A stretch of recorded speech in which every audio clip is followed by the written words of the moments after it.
Kuya Gab. Ate Bea. Ate Kayla. Ako si Ate Ella. At Teacher Neng, kami ang inyong makakasama ngayong araw sa ating GMX Sunday School Online or GSSO.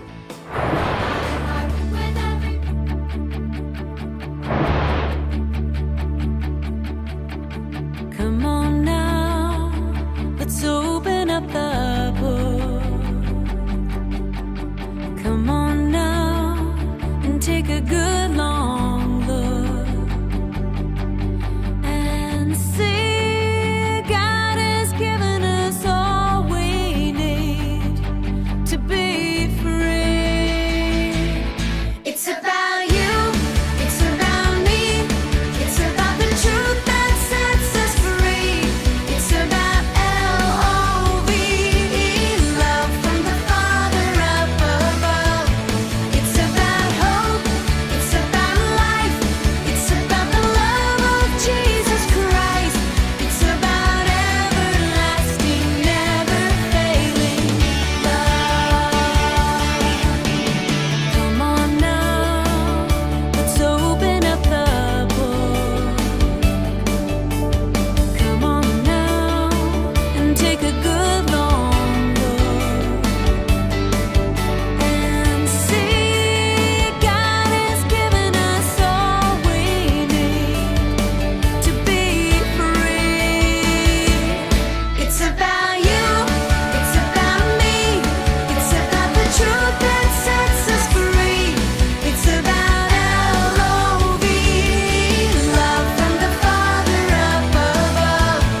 It's about hope, it's about life, it's about the love of Jesus Christ. It's about everlasting, never failing love. Oh, it's about you, it's about me, it's about the truth that sets us free. It's about L-O-V-E, love from the Father up above. It's about hope, it's about life, it's about the love of Jesus Christ. It's about everlasting, never failing love. It's about everlasting, never failing love. It's about everlasting, never failing, ever faithful, never ending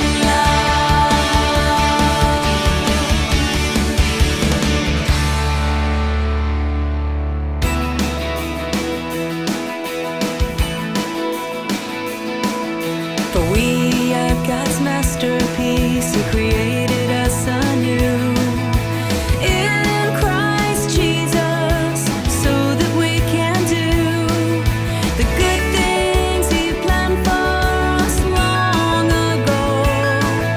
The good things He planned long ago. I can be kind and show care because you direct me, Lord. You direct me, Lord. I can be confident and I can be content because you love me so. Courageously I'll go, for I know.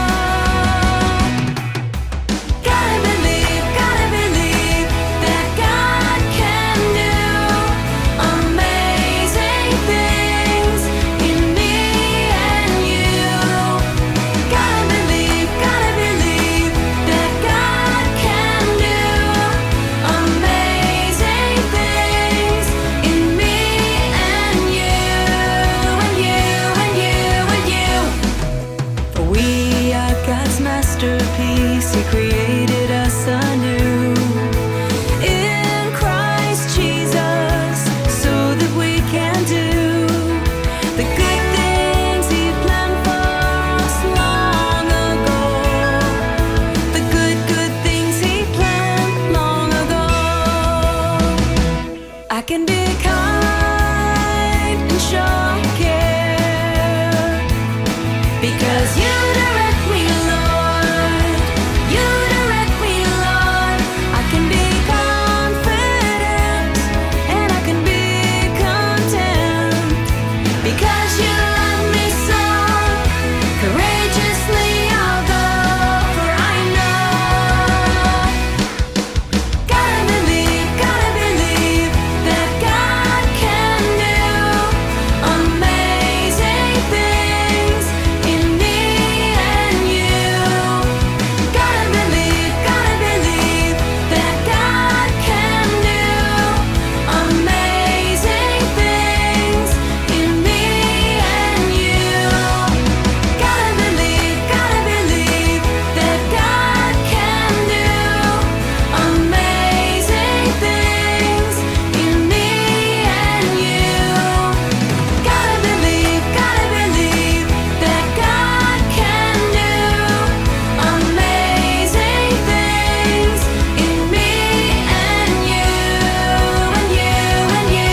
Magandang araw mga bata!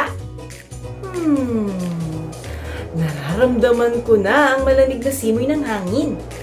Palatanda ang malapit na ang Pasko. Meron na lamang tayong 12 araw bago ang Kapaskuhan. Espesyal na araw na ating inaalala ang kapanganakan ng ating Panginoong Hesus.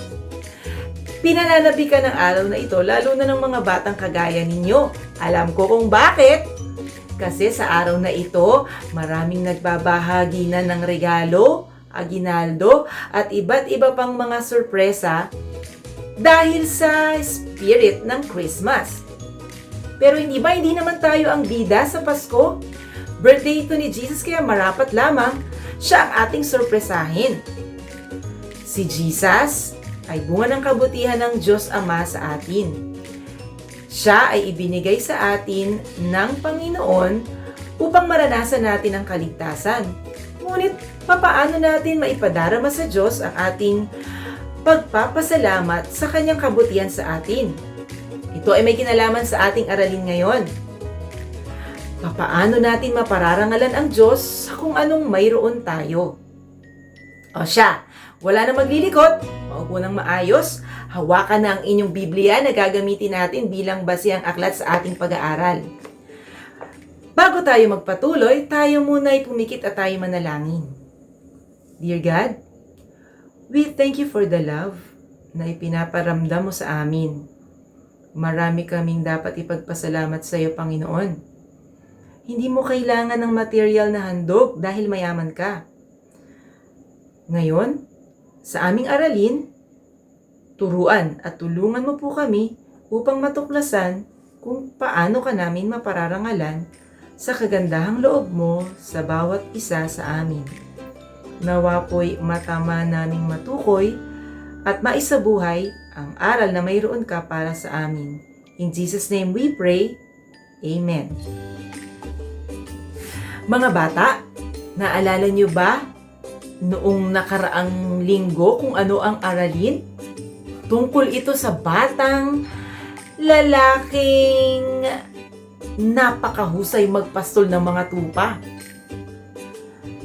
Iniingatan niya ang kanyang mga alagang tupa laban sa mga mababangis na hayop gaya ng leon at oso. Pero alam niyo ba, may iba pang mga kakayahan si David. Ito ay base sa ating makikita sa aralin sa Biblia sa unang Samuel, Kabanata 16, mga talatang 17 hanggang 19. Ayon sa Biblia, si David ay mahusay na manunugtog. Nakatutugtog siya ng mga iba't ibang musika gamit ang kanyang harpa o harp sa wikang Ingles. Ito ay may mga kwerdas gaya ng gitara. Habang tumutugtog siya, nagbabantay siya ng mga tupa. Isa rin palang kompositor si David. Marami siyang isinulat ng mga awitin para sa Diyos. Ang mga awitin niya ay tumutukoy sa kapangyarihan, kabutihan, na mayroon ang Diyos para sa kanya. Ang pinakasikat na awit na kanyang isinulat ay matatagpuan sa awit 23. Ang sabi dito, "Si Yahweh ang aking pastol, hindi ako magkukulang. Pinahihimlay niya ako sa luntiang pastulan at iniaakay niya sa tahimik na batisan. Pinapanumbalik ang aking kalakasan at pinapatnubayan niya sa tamang daan upang aking parangalan ang kanyang pangalan. Dumaan man ako sa madilim na libis ng kamatayan, wala akong katatakutan pagkat ika'y aking kaagapay. Ang tungkod mo at pamalo, aking gabay at sanggalang. Ipinaghahanda mo ako ng salo-salo na nakikita pa nitong mga kalaban ko. Sa aking ulo, langis ay ibinubuhos. Sa aking saro, pagpapalay lubos-lubos. Kabuti at pag-ibig mo sa akin di magkukulang, siyang makakasama ko habang ako'y nabubuhay. At magpakailanmay sa bahay ni Yahweh mananahan." O di ba napakagandang komposisyon nito? Sinasabi dito na kinakalinga tayo ng Diyos kagaya ng pagkalinga ng isang mabuting pastol. Marahil, ginawa ni David ang komposisyong ito habang siya ay nagpapastol ng mga alaga niyang tupa.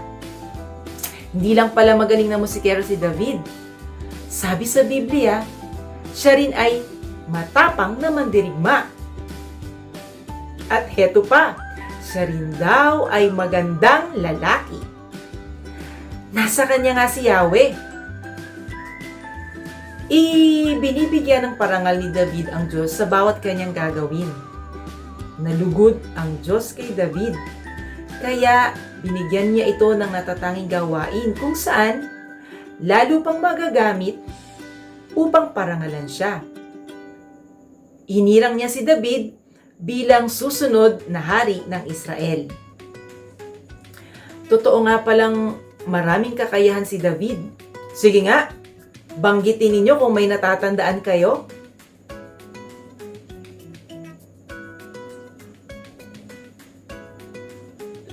Aha! Sige, isa-isahin natin. Siya ay matapang na pastol ng mga tupa, mahusay na manunugtog o musikero, kompositor, matapang na mandirigma, mahusay na mandirigma, at sabi pa, siya ay larawan ng matipunong lalaki at guwapo. O, di ba? Mga kakayahang ito na katangian ni David at mga talento na ginagamit niya para sa pagpaparangal sa Panginoon. Tayo din ay may mga espesyal na kakayahan na pwedeng ipaglingkod sa ating Panginoon. Pwede itong maging haing handog para sa Panginoon. Sa totoo lang, yun ang tamang paraan upang maparangalan ang Diyos. Bibigyan tayo ng Diyos ng mga natatanging gawain kung saan mas magagamit natin ang ating talento at kakayahan. Pwede na ninyong paghandaan ng gawain na paglinang sa ating mga talento at kakayahan. Kung marunong kang kumanta, maaari kang sumali sa children's choir or mag-volunteer para sa pag-awit sa church o sa paaralan. Kung mahilig naman kayo sa sports, kagaya ng paglalaro ng basketball, ade, practicein ninyo kung paano makapaglalaro ng tapat at walang daya. Maaari ring ibahagi sa mga teammates ang tungkol kay Jesus. Kung naman mahilig ka sa arts, maaari kang creatively ay gumawa ng mga larawan na makapagpapahayag kung paano maa-appreciate at maaalagaan ang mga likas na yaman na gawa ni God. Kung mahilig ka namang mag-alaga ng mga hayop, maaari mo silang kalingain ng husto at ituring na mga espesyal na nilalang ng Diyos. Kung marunong ka naman magtanim, edi lagi mong magtanim, alagaan at sikaping maparami ang iyong mga tanim. Nang sa ganon, marami pa ang dadapu ang puno at halaman ng mga ibon at mga paru-paro. Kung ikaw naman ay pala kaibigan, maaari mong ibahagi ang kabutihan ng Diyos sa kanila. Maaari mo silang ilid o yayain na makasama rin natin sa mga gawain kagaya nito, ang GSSO. Sa pamamagitan ng ating iba't ibang kakayahan, maaari tayong makapagparangal sa ating Panginoon. Ito ang ating kwento ngayong araw na ang pamagat ay si David ang musikero.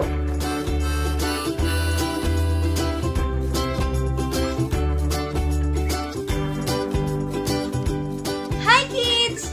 Ako si Ate Ella. At ako ang makakasama nyo ngayon sa ating life verse. Tara, kabisaduhin natin! Ang ating memory verse for today ay matatagpuan sa James 1:17a. Whatever is good and perfect comes down to us from God our Father. James 1:17a. Ngayon naman, lagyan natin ng kilos. James 1:17a. Whatever is good and perfect comes down to us from God our Father. James 1:17a. Oh, kayo naman. Ako ang mag-a-action, kayo ang magre-recite. Ready na ba kayo? Game!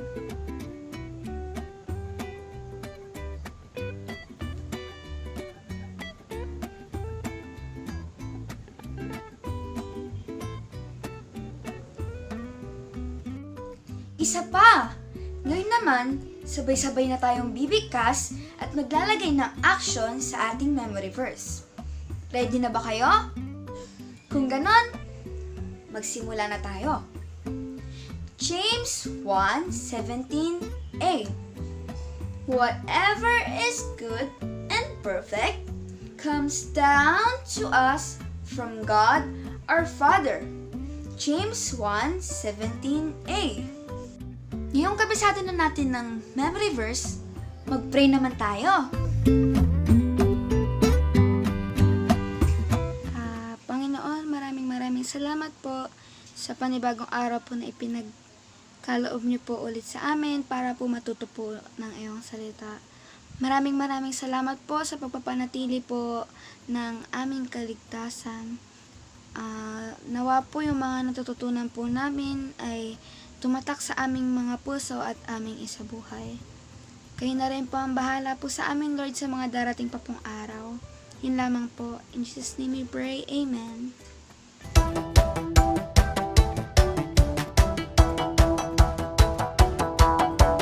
We're on the course to follow you all our days, knowing of course that God is good always, always.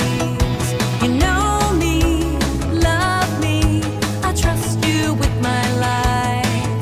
Your word, yes, shows me a little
next week!